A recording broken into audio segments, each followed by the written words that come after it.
There are 239 passengers on board. 83 are Israeli. Germans hijacking a plane load of Israelis. Jews. You must know how this looks to the rest of the world. I know how this looks. It's not the reality. This story, we can see that there's not one truth, there's different truths. And in order to also understand our very troubled situation right now, we have to go back in time and analyze and understand every chain link. One of the interesting things about doing a movie like this, where there are so many eyewitnesses, is that you realize how much memory is so dependent and specific to that person. So there are conflicting accounts. We have access to a lot of people. We talk to Rabin's family and to the hostages and to the military. So everyone has a different story. It's one thing to aim for the truth. It is another thing to get it. You are here because you hate your country. I'm here because I love mine. Are you ready to kill? Are you ready to die?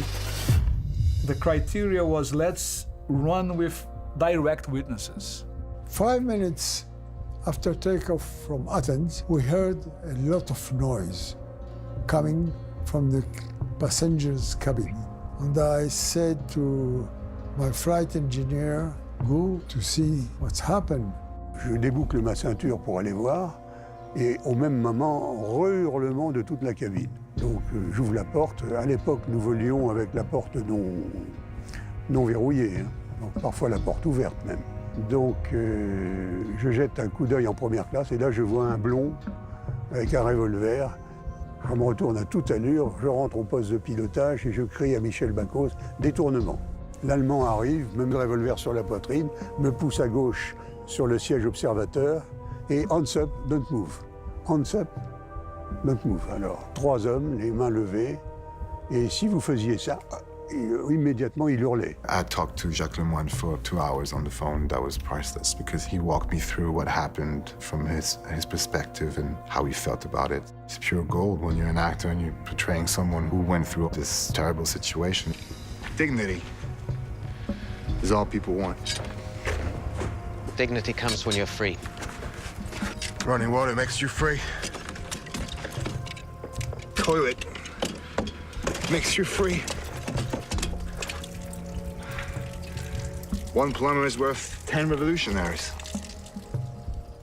We had 2 of the soldiers who were really in Entebbe came and trained our guys. It was very impressive to have a real witness on set. We had one of the Israeli soldiers who was actually the one who killed my character. So he, of course, had his very individual perspective on this event.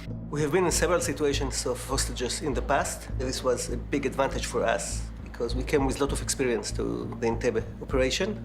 We're gonna land here in the new terminal runway, all the way to here. We're gonna go out in 1 Mercedes and 2 Land Rovers. We had 1 day to practice. That's it. We came to the base at Friday morning. We practiced until Saturday morning. And then we went to the airbase and we took off.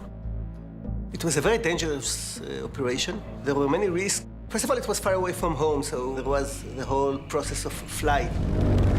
There was a risk of being detected by hostile radar systems. We were extremely well trained, and we knew that we are superior to each one of the enemies that we will meet. On the other hand, we were outnumbered by maybe 1 to 10.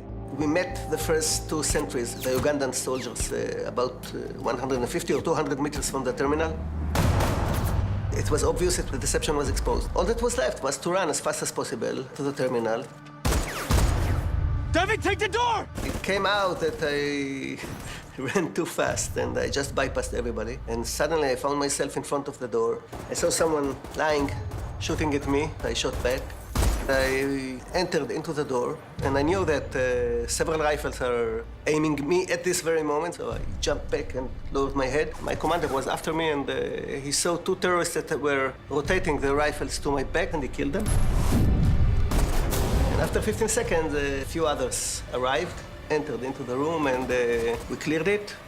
There were a total of 5 terrorists there inside. It's an amazing achievement in such a crowded room with so many people which are lying 10 centimeters from the terrorists. And it was totally out of its mind. I mean, it was an amazing achievement. Don't shoot! No! Hostage! Hostage!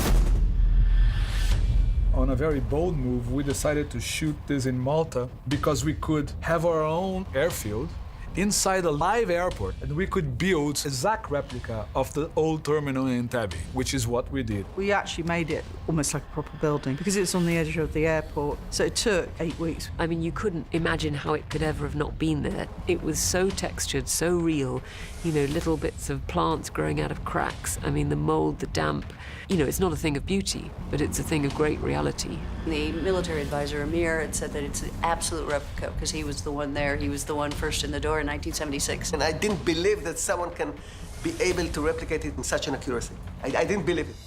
We wanted to make a film that felt like we were making a film in the 70s rather than making a film now that was looking back on the 70s.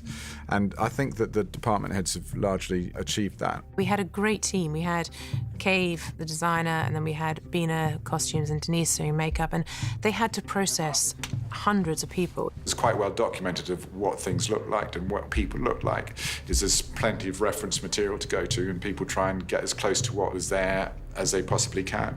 I did a lot of research, and fortunately production had access to real Israel footage. Bina, our designer, has been very clever, I think, at kind of making it feel like a real 70s, not shouting 70s at you. And I think there's a real reality to it. You see, there are so many specific, subtle choices, interesting choices, whether it's in people's shoes, whether it's the bags they're carrying. I didn't want to have it too period. I tried to do a very casual 70s look because I wanted that the audience can identify themselves with the hostages, or that a hijacker is not somebody who looks like somebody from the past. We had to find one significant and good outfit because this is what we're wearing throughout the film. It's just that one outfit that you need, and I think Bina did a great job. I think we need to find a home when this is over. Somewhere peaceful. The conflicts we're talking about in the film are still not solved, but you understand them better now if you just have a look back. It's much easier to deal with these atrocious people if they seem inhuman, because then you can just distance them. It's when they seem like they could be like you and me. That's when the real terror starts to kind of play in your mind. Yeah. I don't think anybody can claim to know exactly what took place at Entebbe. Basically, we preserved both sides of the story of the accounts, and I think it was the best thing we could do. So I think we are close to the truth.